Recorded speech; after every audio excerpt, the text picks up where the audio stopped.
नमस्कार. जनता दरबारामध्ये आपल्या सर्वांचं हार्दिक स्वागत. निरनिराळ्या सकारात्मक प्रयत्नांची माहिती आपण आपल्या जनता दरबारमधून करून घेत आहोत, ज्याचा उत्तम प्रतिसाद आपल्याला सगळ्यांनाच मिळत आहे. त्याबद्दल अनेक अनेक धन्यवाद. मंडळी, जनता दरबारचे पहिले 90 ते 95 एपिसोड आता आपण सर्वजण YouTube चॅनेलवरूनही बघू शकता. त्यासाठीचा ॲड्रेस आहे janatadarbar.zd. हा ॲड्रेस तुम्ही जाणून घ्या आणि यूट्यूबवरून हे जे आपले वेगवेगळे प्रयोग किंवा एपिसोड आहेत हे तुम्ही बघू शकता. या सगळ्या प्रयोगांमध्ये अगदी छोट्या छोट्या टिप्सपासून फार मोठे प्रयोगही आपण मांडलेले आहेत किंवा त्याची संपूर्ण माहिती या सगळ्या एपिसोडमधून आपल्याला बघायला मिळते. म्हणजे त्यामध्ये अगदी STPs असेल किंवा त्याची यंत्रणा कशी काम करते म्हणा, किंवा MSW जो कचऱ्याचा प्रकल्प आहे, किंवा धरणांचं नेमकी कशी बांधणी केली जाते याविषयीची सगळी माहिती आहे. पैठणी कशी विणतात किंवा चपला कशा तयार केल्या जातात किंवा स्पीकरची बांधणी कशी तयार केली जाते इत्यादी विविध विषयावरची माहिती आपण ह्या एपिसोडमधून बघू शकतो. आमची अपेक्षा एकच आहे की ही जी माहिती आहे, ही जी सकारात्मक माहिती आहे, ही जास्तीत जास्त लोकांपर्यंत पोहोचण्याची आवश्यकता आहे, जेणेकरून आपल्या सगळ्यांना एक वेगळा विचार मिळेल. आपण सगळेजण वेगवेगळे प्रयोग करू शकू, एखाद्याला रोजगार मिळू शकेल किंवा आपण एकमेकांना मदतही करू शकू, जेणेकरून आपला हा समाज प्रगल्भ होईल म्हणा, किंवा त्यातूनच आपला देशसुद्धा बळकट होईल. त्याच अनुषंगाने आपण एकमेकांना मदत करूया, एकमेकांमधली नाती जी आहेत ना ती वृद्धिंगत करूया. आपल्यामधला हा जो संवाद आहे ना हा जास्तीत जास्त वाढवायला पाहिजे आणि त्यासाठी आपल्या जनता दरबारचं व्यासपीठ सज्ज आहेच. त्याच अनुषंगाने जास्तीत जास्त संख्येने जनता दरबारमध्ये सामील व्हा. त्यासाठीच तुमचा आमचा सर्वांचा जनता दरबार. जनता दरबारमधला आपला आजचा विषय खूप चांगला आहे, तुम्हाला सगळ्यांना आवडेल असाच आहे. आणि आपला आजचा हा विषय ना हा आपण सगळ्यांनी काळजीपूर्वक बघण्याची आवश्यकता आहे. सर्वांसाठी पाणी टंचाई मुक्त महाराष्ट्र 2019 असा नारा देत शासनानं निरनिराळी पावलं उचललेली आहेत. त्याच अनुषंगाने विविध अभियानं किंवा उपक्रम सध्या धडाक्याने राबवण्यात येत आहेत. आणि या सगळ्या उपक्रमांचं किंवा अभियानांचे बरीच वैशिष्ट्ये आहे. त्यातलं एक फार मोठं वैशिष्ट्य आम्हाला जाणवलं की हे उपक्रम आहेत ना याचं नियोजन अतिशय वस्तुस्थितीवरती आधारित किंवा वस्तुनिष्ठपणे आधारित असंच हे सगळं नियोजन आहे. म्हणजे यांच्या कागदावरचं जे नियोजन आहे ना हे नियोजन जर का आपण प्रत्यक्षात उतरवलं ना तर अपयशाला कुठेही थारा नाहीये.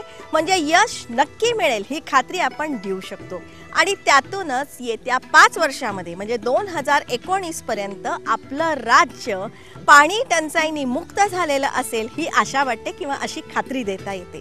त्याच अनुषंगाने ही जी वेगवेगळी अभियानं आहेत ना त्यामध्ये जलयुक्त शिवार अभियान हे जे अभियान आहे ना याविषयी आपण आज माहिती करून घेणार आहोत. हे जे अभियान आहे ना हे आपण सगळ्यांनी काळजीपूर्वक ऐकण्याची आवश्यकता आहे, अभ्यासा. कारण नियोजन कसं असावं याचाही धडा आपण याच्यातून घेऊ शकतो. आजच्या कार्यक्रमामध्ये आपण हे अभियान नेमकं काय आहे, त्याचे उद्देश, नियोजन, अंमलबजावणी, पार्श्वभूमी, इतिहास सारं आज आपण जाणून घेणार आहोत. आणि मंडळी, ह्या अभियानामध्ये सातारा जिल्ह्याने फार मोठी आघाडी घेतलेली आहे. जलसंधारणाची खूप कामं इथे धडाक्याने पार पाडली जात आहेत. आणि त्यासाठी सातारा जिल्ह्याचे पालकमंत्री, जिल्हाधिकारी आणि अधिकारी कर्मचारी वर्ग झपाट्याने कामाला लागलेत. आणि त्यासाठी सातारा जिल्ह्याचे पालकमंत्री आणि जलसंधारण राज्यमंत्री विजय बापू शिवतारे अथक मेहनत घेत आहेत. नवीन सरकार आलं आणि शिवसेना भाजपच्या आमच्या युती सरकारने एक महत्त्वाकांक्षी फ्लॅगशिप प्रोग्राम जाहीर केला आणि तो म्हणजे जलयुक्त शिवार अभियान. या अभियानाअंतर्गत प्रत्येक गावानं आपल्या इथल्या पाण्याचं ऑडिट करायचंय. म्हणजे आपल्या गावामध्ये किती पाणी उपलब्ध आहे, जनावरांसाठी, शेतीसाठी, पिण्यासाठी नेमकं किती पाणी लागतं याचा हिशोब प्रत्येक गावानं करायचा आहे. या जलयुक्त शिवार अभियानाच्या माध्यमातून प्रत्येक गावचं वॉटर ऑडिट करणे, सिंचनासाठी पाणी किती लागतं आहे, पिण्यासाठी पाणी किती लागतं आहे, जनावरांसाठी किती लागतं आहे, या सर्वाचा प्रत्येक गावची अकाउंटेबिलिटी करणे, हिशोब करणे, ऑडिट करणे आणि त्यानुसार त्या गावाचं असणारं संपूर्ण क्षेत्रफळ, त्या गावाला असणाऱ्या विहिरींचं बागायत, त्या गावाला असणारं आकाशातून पडणारं पाणी, या सर्वाचं एकत्रित करून काही डिफिशियंट आहे का, काही प्लस आहे का, म्हणजे चक्क पाण्याचा हिशोब मांडायचा आहे. आणि आपल्याकडे नद्या, नाले, ओढे, तलाव, विहिरी नेमके किती आहेत, त्याची सद्यस्थिती काय आहे हेही तपासायचे. त्या गावामध्ये असणारी उपलब्ध साधन संपत्ता, नाले असतील, बंडिंग असतील, कोल्हापूर पद्धतीचा एखादा बंधारा असेल, पाझर तलाव असेल, तर त्याच्यामधून जी काही ठिकाणी त्यांची डागडुजी नाही आहे, तर अशा प्रकारे त्या सर्वच्या सर्व साधनांचा उपयोग करून त्या गावाला आवश्यक असणारं संपूर्ण पाणी मिळवणे हा त्याच्या पाठीमागचा मूळ हेतू आहे. किती सुंदर विचार आहे ना. कारण मंडळी, सध्या नवीन धरणं बांधणं ही अतिशय अवघड गोष्ट झालेली आहे. कारण त्यासाठी निरनिराळे प्रश्न उद्भवतात. जसं धरणांसाठी जमीन असेल म्हणा, किंवा पुनर्वसनाचे विविध प्रश्न आहेत, बांधकामाचा कालावधी आहे, निधी आहे, बांधकामाचा दर्जा आहे, कालवे आहेत, इत्यादी विविध प्रश्न येतात. आणि ह्या प्रश्नांची सोडवणूक करता करता पाण्याचा हा जो मूळ प्रश्न असतो ना, तो विक्राळ बनत चाललेला आहे. आणि त्यासाठीच किंवा त्या अनुषंगाने जलसंधारणाच्या माध्यमातून आकाशातलं पाणी जिथे पडेल तिथेच ते अडवायचं किंवा मुरवायचं ही संकल्पना आहे. म्हणजे जलसंधारण म्हणजे आकाशातून पडणारं नैसर्गिक पाणी त्या उंच भूभागावर आहे तिथेच अरेस्ट करणे, ते तिथेच अडवणे. वेगवेगळ्या पद्धतीचे कोल्हापूर पद्धतीचे बंधारे असतील, वळण बंधारे असतील, जुन्या चिऱ्याबंद्या असतील, पाझर तलाव असतील, या सर्व यंत्रणेच्या माध्यमातून ते पाणी अडवणे आणि ते पाणी जास्तीत जास्त त्याच उंच प्रदेशामध्ये जमिनीमध्ये मुरवणे, भूजल पातळी वाढवणे, जेणेकरून विहिरीच्या विहिरी करून शेतकरी ते जमिनीतील पाणी उचलून 8 महिने तो आपलं बागायत करू शकतो. सिंचनाचे सोर्स त्याला मिळू शकतात. म्हणजे अशा प्रकारचं जलसंधारणाचं काम केल्यानंतर अशा उंच प्रदेशात जिथे धरणांचं पाणी जाऊ शकत नाही त्या ठिकाणी सुद्धा नैसर्गिक पाण्याचे साठे भूगर्भात करून त्याचा वापर विहिरींच्या मार्फत करून शाश्वत सिंचनसाठी पाणी उपलब्ध करून देणे, हे सर्व जे काम आहे ते जलसंधारणाच्या माध्यमातून केलं. वास्तविक हे जे सगळे उपाय आहेत ना, हे फार पूर्वीच सुचवण्यात आले होते. कारण आपल्या राज्यामध्ये 82% जमीन ही कोरडवाहू किंवा दुष्काळी आहे. आपल्या राज्यामध्ये हा 82% कोरडवाहू आणि दुष्काळी बराच मोठा भाग आहे. मग हा कायमस्वरूपी दुष्काळ कसा निर्मूलन करायचा? दर 3-4 वर्षामध्ये सायकल येते, करोडो रुपये त्याच्यावर चाऱ्यासाठी, पिण्याच्या पाण्यासाठी खर्च होतात आणि ती तात्पुरतीच मलमपट्टी असते. आणि म्हणून याच्यावर परमनंट सोल्युशन काय, दूरदर्शी प्रकल्प काय, हे अभ्यास करण्यासाठी 1962 पासून 6 आयोग नेमले गेले होते. म्हणजे 1962 साली बर्वे आयोग नेमला गेला, त्याच्यानंतर सुक्तनकर आयोग आला, त्याच्यानंतर डॉक्टर स्वामीनाथन समिती आली, त्याच्यानंतर तुमचे रंगराजन, असे 6 आयोग नेमले गेले. या 6 आयोगांनी प्रमुख 2 गोष्टी दुष्काळ कायमस्वरूपी निर्मूलनासाठी सांगितल्या. त्यातली एक महत्त्वाची की सखल भागातून उपसा सिंचन योजना करून उंच भागातील पठारी प्रदेशातील शेतकऱ्यांना सिंचनासाठी पाणी उपलब्ध करून देणे उपसा सिंचनच्या माध्यमातून, आणि हे करत असताना कुठचेही मापदंड न लावणे. त्याच अनुषंगाने 1992 साली तत्कालीन शासनाने जलसंधारणाचा कायदाही तयार केलेला होता, पण त्याची प्रभावी अंमलबजावणी होऊ शकली नाही. त्यामागचे नेमकी कारण काय आहेत तेही जाणून घेऊया. 1992 साली जलसंवर्धनाचा संधारणाचा कायदा निर्मित झाला. त्या कायद्यामध्ये जलसंधारणाचं काम मोठ्या प्रकारात करायचं आणि दुष्काळी भागातील जनतेला न्याय द्यायचा अशा प्रकारची निश्चिती झाली. परंतु दुर्दैवाने त्या कायद्यान्वये स्वतंत्र अशी कार्यप्रणाली, स्वतंत्र असं स्टाफ, इंजिनियर्स वगैरे दिले गेले नाही. इतर डिपार्टमेंटमधून काही प्रतिनियुक्त लोक काढण्याने या डिपार्टमेंटला वापरले, असा एक भाग केला गेला. ते कदाचित ते चुकलं होतं. त्याच्यामुळे जेवढा प्रभावीपणे काम करायला पाहिजे तेवढं झालं नाही. एक. नंबर 2, या कायद्यान्वयेच जलसंधारणाचं काम करण्यासाठी या दुष्काळी भागाला कमीत कमी 2000 कोटी रुपये पुढच्या 5 वर्षात द्यायचं अशी तरतूद कायद्यात केलेली. परंतु दुर्दैवाने मी परत तेच सांगतो, सत्ताधारी सतत बागायती पट्ट्यातील असल्यामुळे त्याच्यावर सुद्धा अन्याय झाला. 1350 कोटी रुपये, म्हणजे 92चा 97 साली 2000 कोटी रुपये दिले पाहिजे होते 97 पर्यंत. 2013-14 आलं तरी फक्त 1350 कोटी रुपये दिले गेले होते आणि त्याच्यामुळे तेवढं काम झालं. वास्तविक 1972 साली जो फार मोठा दुष्काळ पडलेला होता, त्या कालखंडामध्ये रोजगार हमी योजना सुरू करण्यात आली होती आणि ह्या योजनेअंतर्गत आपल्या राज्यामध्ये खूप साऱ्या पाझर तलावांची बांधणी करण्यात आलेली होती. पण त्याचा काही विशेष उपयोग होऊ शकला नाही, कारण या पाझर तलावांच्या बांधकामाच्या दुरुस्तीसाठीचा निधी उपलब्ध होऊ शकत नव्हता. म्हणजे 1972 ते 1980च्या सालात प्रचंड असा दुष्काळ महाराष्ट्रात होता आणि तत्कालीन अतिशय संवेदनशील नेत्यांनी ही जी रोजगार हमी योजना आणली पहिल्यांदा, त्या रोजगार हमी योजनेच्या माध्यमातून लोकांना जगवायचं. त्या काळात हेतू काय होता? लोकांना रोजगार द्यायचा, त्यांना जगवायचं. आणि म्हणून कसं जगवायचं, त्याचं कामं काय करायची, तर ही रोजगार हमी योजनेच्या माध्यमातून त्या काळात जमिनीच्याही तेवढ्या मोठ्या किमती नव्हत्या. पाझर तलाव आज दुष्काळ आहे, ती दुष्काळ एक संधी म्हणून मोठमोठ्या ज्या बंजर जमिनी होता त्या जमिनीतलं पाणी अडवून माळाला, डोंगराला जास्तीत जास्त पाणी आज दुष्काळ आहे, परंतु उद्या जर हे जे बांध बांधले, पाझर तलाव केले, तर त्याचा उपयोग पुढे होईल असा दूरदर्शी निर्णय घेत हजारो पाझर तलाव संपूर्ण महाराष्ट्रात निर्माण केले गेले. दुर्दैवाने एखादं स्ट्रक्चर्स निर्माण केलं तर त्याला डागडुजी लागते. आपण घर बांधलं 5-7 वर्षांतर घराला नवीन कलर रंग करत असतो, परंतु दुर्दैवाने पुन्हा तेच राजकारण तिथे आलं आणि याच्या दुरुस्तीसाठी लेखाशीर्ष सरकारमध्ये काही काम करायचं असेल तर लेखाशीर्ष करावं लागतं. त्या लेखाशीर्षाच्या अंडर आपल्याला पैसे काढता येतात. लेखाशीर्ष देखील दुरुस्तीसाठी केलं गेलं नाही आणि मग हे वाया गेलं होतं, काही नाही. आणि म्हणून एवढ्या हजारो कोटीची इन्व्हेस्टमेंट आणि जागा असताना ते वाया गेले होते आणि म्हणून आम्ही धडक मोहीम आता घेतली. हे सारे दोष त्रुटी समस्यांचा बोध घेऊन त्यावर अभ्यास करूनच जलयुक्त शिवार अभियानाची आखणी करण्यात आलेली आहे.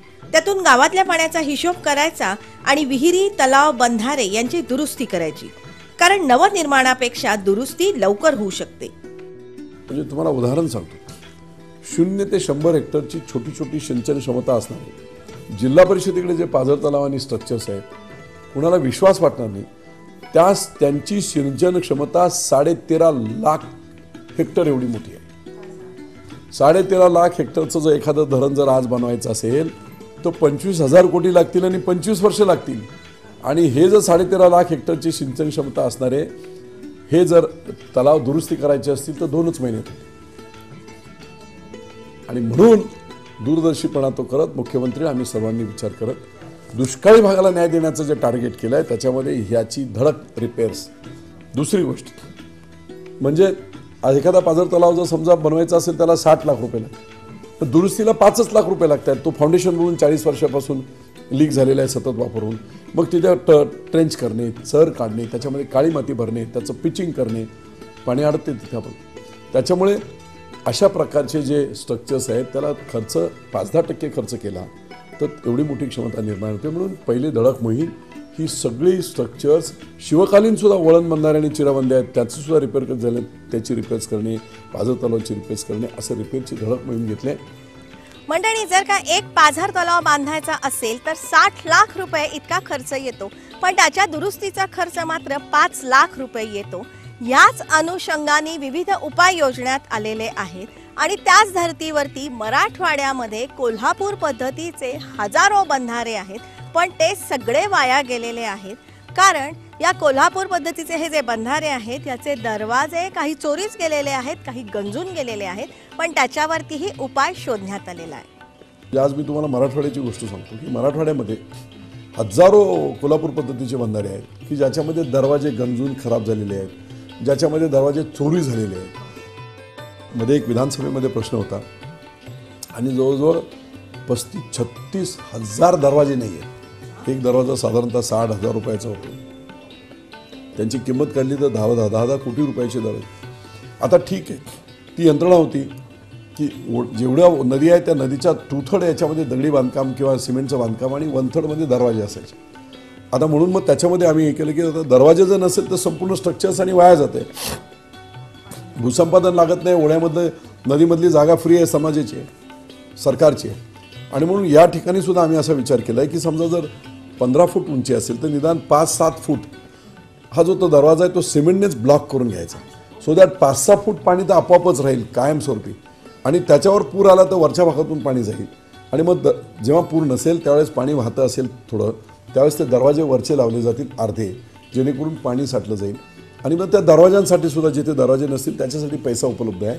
तर या जलयुक्त शिवार अभियानातून हजारो स्ट्रक्चरचे जे दरवाजे नाहीत ते दरवाजे याच्यातून बनवून घ्यायचे आणि ती स्ट्रक्चर्स उपयोगात आणायची. फाउंडेशनमधून कुठे लिकेज असेल, पाझर तलाव तर तिथे ट्रेंच करणे, त्याच्यात काळी माती भरणे, त्याच्यात पिचिंग करणे, अशा प्रकारची कामं करून त्याची रिपेअर करून ते कामाला हे करायचं. याबरोबरच नवीन सिमेंट साखळी बंधारे किंवा तलाव बांधण्याचीही योजना आहे. त्याचबरोबर 1000 कोटी रुपये याच माध्यमातून साधारणतः नवीन चेन सिमेंट बंधाऱ्यांच्या शृंखला, एक ओढा असेल तर 4 किलोमीटरमध्ये 5 वेगवेगळे केले किंवा संपूर्ण ओढा भरून पाणी राहील, जमिनीची पाण्याची पातळी वाढेल, डायरेक्ट सिंचनासाठी सुद्धा त्याच्यातून मिळेल. अशा प्रकारचे जे स्कीम केले त्याच्यासाठी आम्ही पैसे उपलब्ध करून दिले. या साऱ्या कामासाठी निधी कसकसा उपलब्ध करून दिला आहे याचाही प्रश्न पडू शकतो. पण मंडळी, ह्या कामासाठी लेखाशीर्ष तयार करण्यात आलेलं आहे आणि त्याचबरोबर जिल्हा परिषद असेल, आमदार फंड असेल, DPDC असेल इत्यादी विविध मार्गाने या साऱ्या कामासाठी निधी उपलब्ध करून देण्यात आलेला आहे. तर पहिल्यांदा आम्ही लेखाशीर्ष केलं. जिल्हा परिषदेकडे नवीन इमारती किंवा नवीन बांधकाम, आमचं फायनान्स डिपार्टमेंट नेहमी म्हणतो की तुम्हाला पैसे पाहिजेत ना तर काहीतरी ॲसेट निर्मित झाली पाहिजे, काहीतरी नवीन ॲसेट निर्माण झाली पाहिजे. पण आमच्या डिपार्टमेंटला अशी काय असेल तो लुकोना की निर्माण झालेली ॲसेट आहेत त्याची डागडुजी करायला किंवा रिपेअर करायला आपल्याकडे हे नव्हतं. कदाचित फायनान्स डिपार्टमेंट आणि ते काय टेक्निकल लोक नसतात, त्यांना समजावं लागतं. ते कदाचित झालं नव्हतं, मुद्दाम केलं गेलं नसेल. आता आम्ही ते त्यांना समजावून त्याच्यासाठी लेखाशीर्ष बनवले गेले. जिल्हा परिषदेकडे बांधकाम आहे, त्याच्यात सबलीकरण टाकून जी स्ट्रक्चर्स तयार आहेत त्यांना सबलीकरण करता येते. आमदार फंडातून अशा रिपेअर्सच्या कामासाठी परवानग्या नव्हत्या, अनुज्ञेय नव्हतं, ते विशेष हे देऊन त्याच्यामध्ये सुद्धा आम्ही अनुज्ञेय करून दिलेले आहे. जिल्हा नियोजन समितीच्या माध्यमातून सरकारकडून जिल्ह्याला पैसे येतात आणि जिल्ह्याचे विकास आराखडा बनवला जातो. त्या विकास आराखड्यामध्ये एकूण विकास आराखड्याच्या 3.5% नाविन्यपूर्ण योजना कुठच्याही तुम्ही घेऊ शकतात. आता मी सातारला आहे पालकमंत्री, सातारचा विकास आराखडा 255 कोटीचा आहे, त्याच्या 3.5 कोटी म्हणजे 8-9-10 कोटी हे मिळू शकतात. तर त्या नाविन्यपूर्ण योजनेच्या अंतर्गत जो GR होता त्याच्यामध्ये हे रिपेअर्स वगैरे नव्हते, त्याच्यामध्ये ते अनुज्ञेय केलेले आहे. जलयुक्त शिवार अभियानाचा आम्ही जो GR काढलेला आहे, त्या जलयुक्त शिवार अभियानामध्ये या कामांसाठी कुठून पैसे येणार, तर त्याच्यामध्ये ही संपूर्ण यंत्रणा आहे. आणि ही जी यंत्रणा आहे ती ओव्हररायडिंग ऑल GR, याच्या पाठीमागे काय नाही या सगळ्यांना ओव्हररायडिंग करून त्या GR मध्ये जे दिलेलं आहे त्याप्रमाणे वागण्यासाठी पैशांची उपलब्धता मोठ्या प्रमाणात होते आहे. 10% DPDCच्या सेपरेट फंड हा देखील दिला गेलेला आहे. NGO किंवा निरनिराळ्या स्वयंसेवी संस्था किंवा कॉर्पोरेट जगताकडून ही ह्यासाठी निधी उपलब्ध करून देण्यात आलेला आहे. या अभियानासाठी मनुष्यबळही पुरवण्यात आलेलं आहे. आता ही स्टाफ कुठून आणायचा, आणि जलसंधारणाला लोक कमी, त्यावेळी जलसंधारण खात्याची नेहमी मॉम की आम्हाला माणसं नाही. आणि मग आम्ही GR जो काढला त्या GR मध्ये आम्ही विचार करून कलेक्टरांना, जिल्हाधिकाऱ्यांना त्या जिल्ह्याच्या आम्ही परवानगी दिली की जिथे जिथे एक्स्ट्रा स्टाफ असेल, स्थानिक स्तराचे इंजिनियर्स आहेत, जिल्हा परिषदेकडे काही इंजिनियर्स आहेत, MGP पाणी पुरवठा योजना ज्या आहेत करणारे महाराष्ट्र जीवन प्राधिकरण त्यांच्याकडे इंजिनियर्स आहेत, 1500 इंजिनियर्स त्यांच्याकडे असे बसून आहेत, अशा प्रकारची माहिती मिळेल. मग अशा विभागाचे जे इंजिनियर्स बेसिक एज्युकेशन शिक्षण त्यांचं तेच आहे, ते एखाद्या स्पेसिफिक कामामध्ये जरी असतील तरी हे सुद्धा काम एस्टिमेट करणे काय करणे करू शकतात. आणि म्हणून अशा प्रकारचे जिथे काम कमी आहे अशा ठिकाणचे इंजिनियर्स काढून घेणे, ते जिल्हाधिकारी या कामासाठी जुंपू शकतात, त्यांना काम देऊ शकतात. मंडळी, या अभियानाअंतर्गत भरपूर काम सुरू झालेलं आहे. निरनिराळी अभियानं उभी राहत आहेत. याविषयीची सगळी माहिती आपण पुढच्या भागामध्ये जाणून घेणारच आहोत. आणि ह्या अभियानामध्ये आपण शहरी लोकांनी सुद्धा सर्व शक्तीनिशी सहभागी होण्याची गरज आहे. कारण आता मंडळी, दुष्काळाला सारेजणच कंटाळलेले आहेत आणि म्हणूनच शेतकरी वर्ग सर्व शक्तीनिशी ह्या अभियानामध्ये उतरलेला आहे. याचं एक अगदी छानसं उदाहरण सातारा जिल्ह्यामध्ये घडलेलं आहे की गारपिटीमुळे नुकसान भरपाई मिळालेली होती एका गावातल्या या साऱ्या शेतकऱ्यांना. आणि जेव्हा या अभियानासाठी निधीची आवश्यकता होती तेव्हा या साऱ्या शेतकऱ्यांनी आपल्याला नुकसान भरपाईसाठी मिळालेला सर्व निधी ह्या कामासाठी देऊन टाकला. मला प्रांतांनी सांगितलं की एका गावामध्ये पूर्ण दुष्काळी गारपिटीमध्ये त्रस्त झालेलं गाव, खूप अडचणीत आलेलं गाव, छोटंसं 1000-1200 लोकवस्तीचं गाव. आणि त्या गावाने मला त्यांनी सांगितलं की आम्ही आव्हान केलं आणि एक दिवस संध्याकाळी गेलो, 5 लाख रुपये तिथे जमा झाले. मला वाटलं खरं की खोटं म्हणून मला जरा थोडासा डाऊट आला, म्हणून 2-3 दिवसानंतर मी स्वतः त्या गावामध्ये गेलो आणि विचारलं खरं आहे का हो की असे 5 लाख रुपये देवळामध्ये ताबडतोब जमा झाले तुम्ही सर्व लोकांनी वगैरे. हो म्हणलं खरं आहे. अरे म्हटलं तुमच्याकडे तर गारपीट झाली, तुमच्याकडे दुष्काळ, एवढं सगळं 4 वर्ष कंटिन्यूस तुम्हाला निसर्गाने पिडलेलं आहे आणि मग तुमच्याकडे पैसे कुठून आले, कसे दिले? तर म्हणे साहेब, सरकारने जे आम्हाला पीडित म्हणून नुकसान भरपाई जी दिली त्या नुकसान भरपाईचे 100% पैसे काढून हे आमच्याच गावाला ही जर रिपेअर चांगले होत असतील, पाण्याचं चांगली सुविधा होत असेल तर यावेळेस आम्हाला एक वेळचं कमी जेवण मिळालं तरी चालेल, पण पुढच्या पिढ्यांसाठी पुढच्या कामासाठी आपल्याला उपयोगी पडेल हे काम, आणि मग मिळालेले मदतीचे पैसे काढून आम्ही ह्या कामासाठी. खूप काही सकारात्मक घडतं आहे आणि त्यासाठी सारी यंत्रणा झडझडून कामाला लागली आहे. अधिकारी अतिशय ईर्षेने कामाला लागलेले आहेत. म्हणजे काही किती आता माझी साताऱ्यात 17 कोटीची कामं माझी पूर्णसुद्धा झाली की जी पुढे आता जूनमध्ये कामाला येतील, पाणी भरलं जाईल. आणि हा फक्त इथेच भाग नाही, संपूर्ण जिल्ह्यात. म्हणजे मी नंदुरबारला गेलो, मी अकोल्याला गेलो, मी अमरावतीला गेलो, मी पुण्यामध्ये बैठका घेतल्या, मी साताराला बैठका घेतल्या. प्रत्येक ठिकाणी मी जेव्हा सुट्टीच्या दिवशी जरी गेलो तरी जलयुक्त शिवाराचा आढावा घेण्यासाठी मंत्री महोदय आल्यात म्हटल्यानंतर मनापासून संपूर्ण सर्व अधिकारी कन्सर्न तिथे उपस्थित राहायचे. काय कामं नियोजित केलेली आहेत, काय कामं झालेली आहेत, पुढची कामं प्रगतीपथावर आहेत, अशा प्रकारचं हे केलेलं आहे. आणि म्हणून सर्वांना आवाहन करून, अधिकारी असतील, जनता असेल, बाकीची यंत्रणा असतील, शासन असेल, ह्या सर्वांनी एकत्रित येऊन एक अतिशय डेडिकेटेड चॅलेंज म्हणून हा कार्यक्रम हाती घेतलेला आहे. तर त्यामुळे सर्वांची इन्व्हॉल्वमेंट ही वैयक्तिक हृदयापासून झालेली असल्यामुळे निश्चितपणे याच्यातून खूप मोठा फरक आणि या सरकारचं सगळ्यात मोठं यश हे पुढच्या काळामध्ये दिसणार आहे. आपल्या या काळ्या आईची सेवा करण्यासाठी, तिची तहान भागवण्यासाठी आपण सारेजण या जलयुक्त शिवार अभियानाला समर्पित होऊया. खऱ्या अर्थाने काळ्या आईची ही सेवा आहे. मातृभूमी आपली माता आहे, तिची तहान भागवण्याचं पवित्र काम आपण या छोट्या छोट्या गोष्टीतून करतोय. जलसंधारणाचे विविध उपाय असतील, आराखडे असतील, तंत्र मंत्र असेल, हे आपण पुढच्या भागामध्ये नक्कीच जाणून घेऊया. कारण जूनच्या दरम्यान जेव्हा पाऊस पडेल, एखाद्या गावामध्ये 40 वर्ष असलेल्या बंधाऱ्यामध्ये पाणी थांबत नव्हतं, गळत होतं, तिथे टँकर लागत होते. कदाचित तिथे पाणी थांबलं जाईल, टँकर कायमस्वरूपी बंद केली जातील आणि दृश्य स्वरूपात 2-4 महिन्यामध्ये सरकारची कामगिरी आणि संवेदनशीलता दिसून येईल. मला खात्री आहे की महाराष्ट्रामध्ये दुष्काळमुक्त महाराष्ट्र करण्यासाठी हे एक सगळ्यात महत्त्वाचं पाऊल ठरेल. त्याच अनुषंगाने आपला हा आजचा भाग आपल्याला कसा वाटला ते तुम्ही जरूर आम्हाला कळवा. त्यासाठी आमचा ईमेल आयडी आहे janatadarbar@yahoo.in. या आमच्या ईमेल आयडीवरती तुमच्या सूचना असतील, विचार असतील, मनोगत असतील, प्रतिक्रिया असतील, लवकरात लवकर तुम्ही आमच्यापर्यंत पाठवण्याची आवश्यकता आहे. मंडळी, जनता दरबारचं फेसबुकवरती एक स्वतंत्र पेज आहे, ते तुम्ही लाईक करण्याची आवश्यकता आहे. या पेजवरती आम्ही खूप सारी माहिती दिलेली असते. तुमच्याकडे काही सकारात्मक माहिती असेल ना तर ती सुद्धा तुम्ही या पेजवरती देऊ शकता, किंवा नेमका कुठला एपिसोड नेमका कधी जाणार आहे याविषयीची माहितीही या पेजवरती आम्ही दिलेली असते. आमचा संपर्क नंबर किंवा पत्तासुद्धा आम्ही या पेजवरती दिलेला आहे. जनता दरबारचं एक पुस्तक आपण तयार करत आहोत, त्याच्या प्रगतीविषयीही आम्ही ह्या पेजवरती नक्कीच दिलेलं असतं. मंडळी, जनता दरबारचा एक सकारात्मक ग्रुप आपण फेसबुकवरती तयार केलेला आहे. तो जर का तुम्हाला जॉईन करायचा असेल तर तशा प्रकारची रिक्वेस्ट तुम्ही आम्हाला पाठवण्याची गरज आहे. मंडळी, यूट्यूबवरती आता आपला हा जनता दरबार दिसतो आहे, त्यासाठीचा ॲड्रेस आहे janatadarbar.zd. हा जाणून घ्या आणि यूट्यूबवरून हे जनता दरबारचा आनंद घ्या. लक्षात ठेवा, चांगल्यातून नेहमी चांगलंच घडतं ह्या विचारांनी प्रेरित झालेला हा आपल्या सगळ्यांचा कार्यक्रम. त्यासाठी दर सोमवारी संध्याकाळी 7:30 वाजता जनता दरबारमधून सह्याद्री वाहिनीवरती आपण भेटतच असतो.